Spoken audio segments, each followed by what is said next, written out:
Fala pessoal, tranquilo?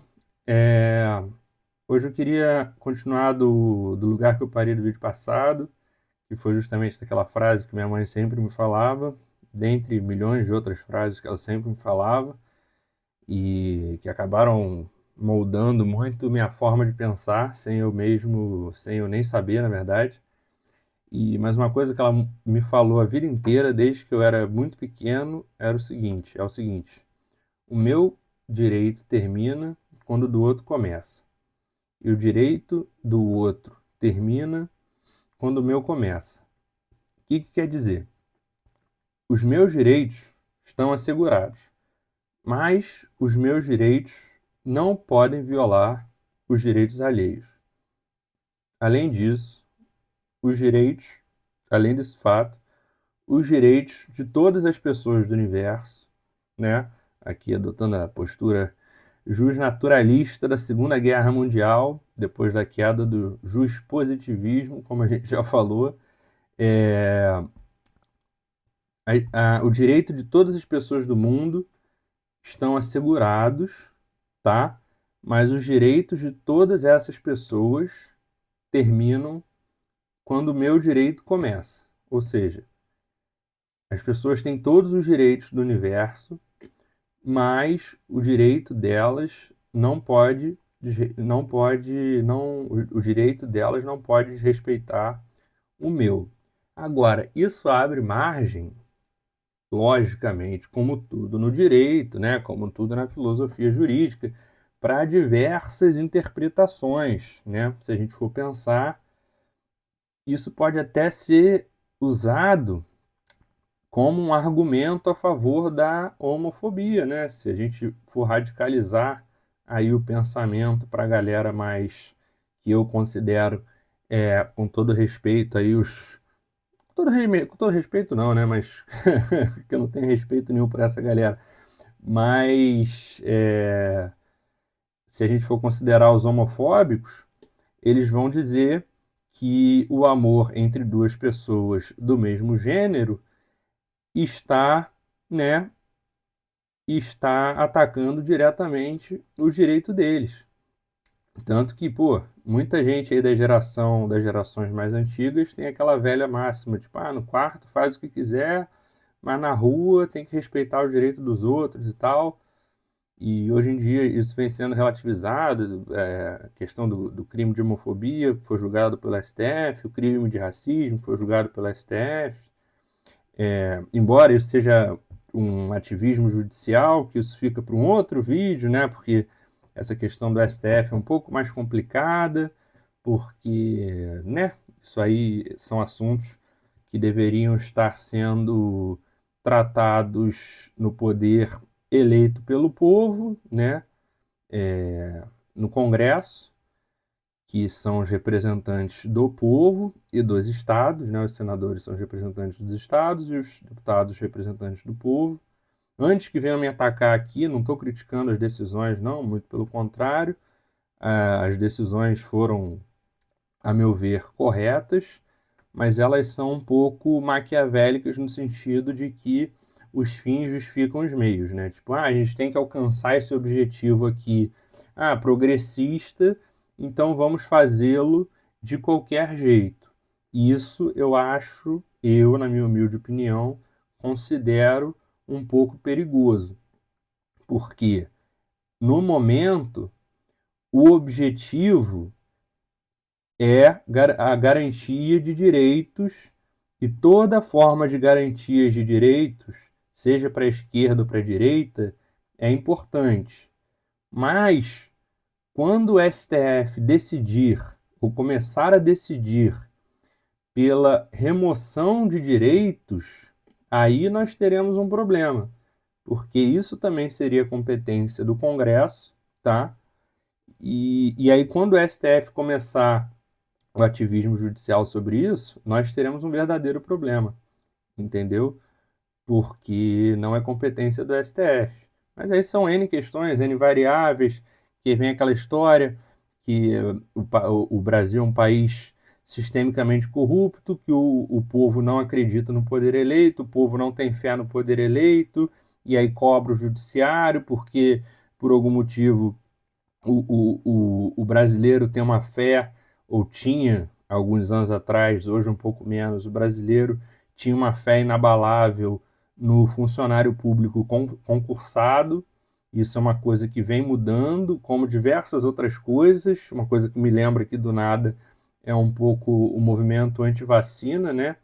Que, que o Brasil sempre foi exemplo mundial, assim como nas urnas eletrônicas.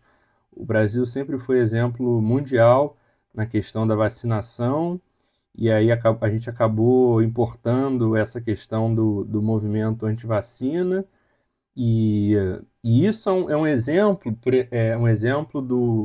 da situação do direito o direito de um termina quando o do outro começa, porque quando diversas pessoas começam a não se vacinar, isso afeta outras pessoas. E isso é um problema.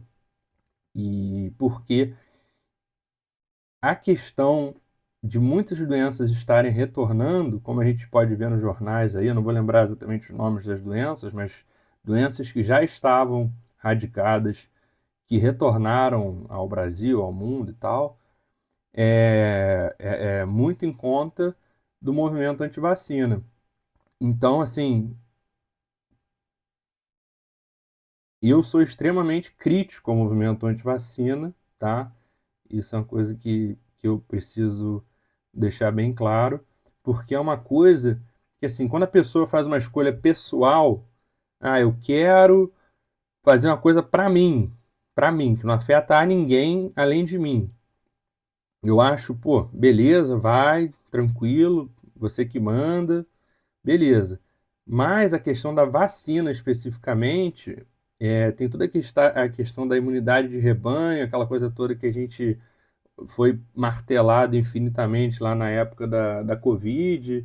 Então, quando as pessoas não se vacinam, acontece esse tipo de coisa de doenças que já haviam sido erradicadas retornarem, o que acaba sendo um problema que a atitude de pessoas impactam a vida de outras pessoas. E isso aí, felizmente, ou indiferentemente, eu sou radicalmente contra. Portanto, que por isso é da minha humilde opinião que o direito de uma pessoa termina quando a de outra começa, e por isso que se confunde um pouco, né, que muitas vezes as pessoas tentam trazer o discurso estadunidense para o Brasil, o discurso norte-americano, de liberdade total, tanto que nos Estados Unidos, o partido nazista ele não é ilegal. Por quê? Porque nos Estados Unidos isso é tido como é, uma liberdade de expressão, uma liberdade máxima de expressão que está que está prevista na Constituição americana, embora muita gente ache que os Estados Unidos seja um país sem Constituição escrita, assim como a Inglaterra. Na verdade, ambos têm uma Constituição escrita. Os Estados Unidos têm uma Constituição de 1789, salvo engano. Se não for 1789, é muito perto, porque eu lembro que era muito perto da Revolução Francesa. E a Inglaterra tem a Magna Carta de 1812, 13 por aí, do rei Ricardo, se eu não estiver enganado. E são constituições extremamente simples comparadas à Constituição brasileira. A Constituição brasileira vai ter mais aí de 200 artigos, a Constituição americana, salvo engano, tem 12 ou 15, e diversas emendas, mas está em vigor desde o século XVIII. Então, quem tiver curiosidade, inclusive, pesquisa na internet, US Constitution, vale a pena dar uma olhada, porque é bem interessante. Tem lá a assinatura dos Founding Fathers, o George Washington, Benjamin Franklin, essa galera toda aí. Vale a pena dar uma olhada. Mas eu estou falando isso porque a Constituição previa, né, a questão do freedom, da liberdade máxima, total e restrita, e que até hoje é um dos grandes pilares dos Estados Unidos. Isso tudo antes da questão, por exemplo, do armamento. O armamento veio na segunda emenda, né, Second Amendment, que foi falar do armamento, da questão das armas. A gente lembra também da quinta emenda, né, da Fifth Amendment, que a gente sempre vê nos filmes, que as pessoas estão sendo interrogadas em tribunais, elas falam, I plead the fifth. E elas falam, tipo, eu invoco a quinta emenda, eu não quero responder, não quero me autoincriminar. Né? Que a gente tem aqui no Brasil essa mesma figura, que ninguém é obrigado a produzir prova contra si mesmo.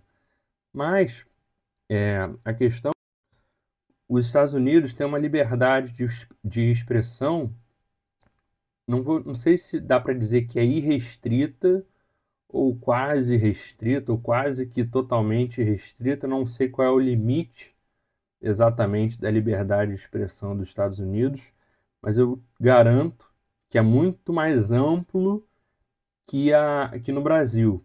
Então as pessoas acabam interpretando que no Brasil existe um tipo de censura de que não se pode fazer certo tipo de discurso, não se pode fazer certos tipos de fala, mas é porque o que é legislação aqui não é opinião política, não tem nada a ver com direita e esquerda, é direito puro e simples do que está na lei, direito positivado. O direito americano, seja o da Constituição, seja o dos tribunais, ele permite essa liberdade de expressão, esse freedom of speech, que no Brasil é naturalmente mais limitado, tá? Então, assim, no Brasil, a... nos Estados Unidos, o que não vai se caracterizar como discurso de ódio, no Brasil vai se caracterizar como discurso de ódio e vai se enquadrar nos artigos lá do Código Penal, não sei o que vai ser crime.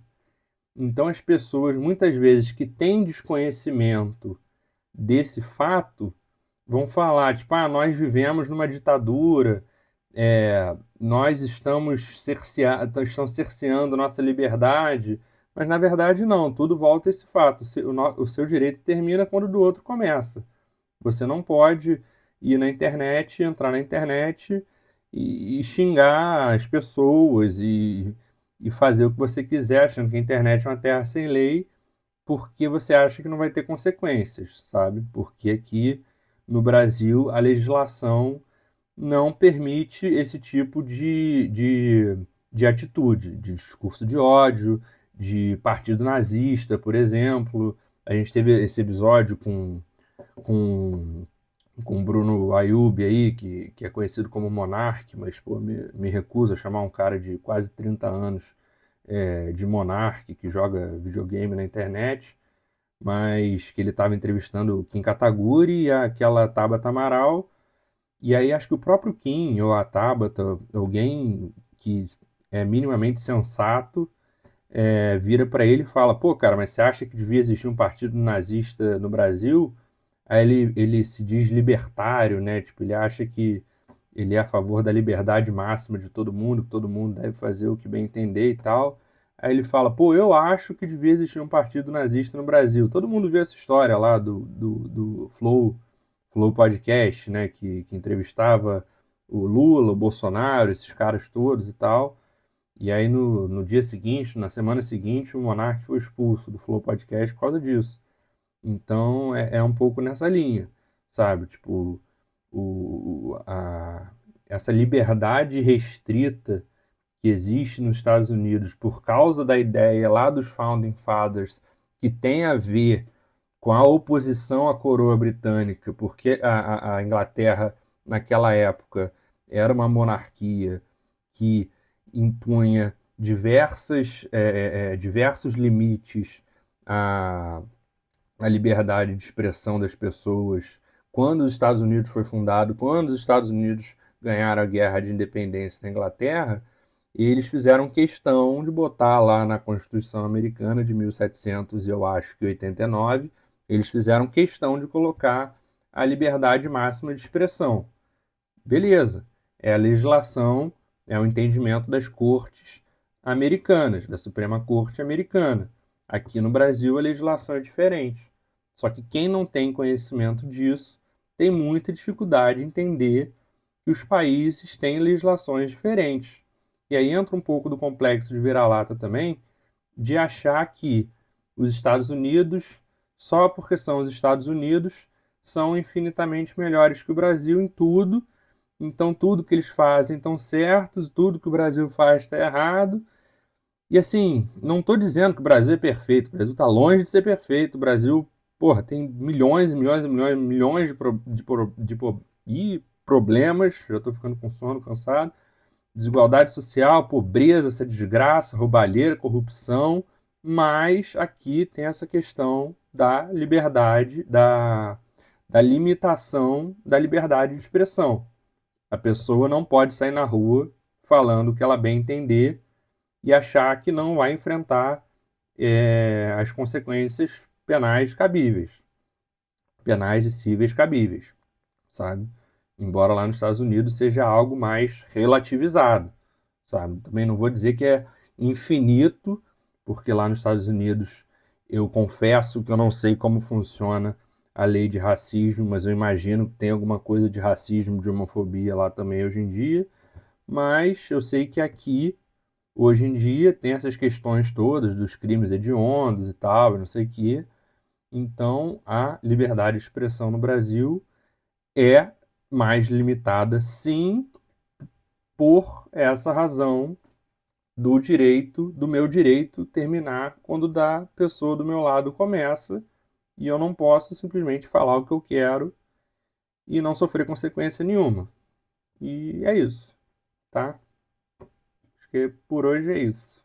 Valeu, pessoal. Obrigado. Boa noite.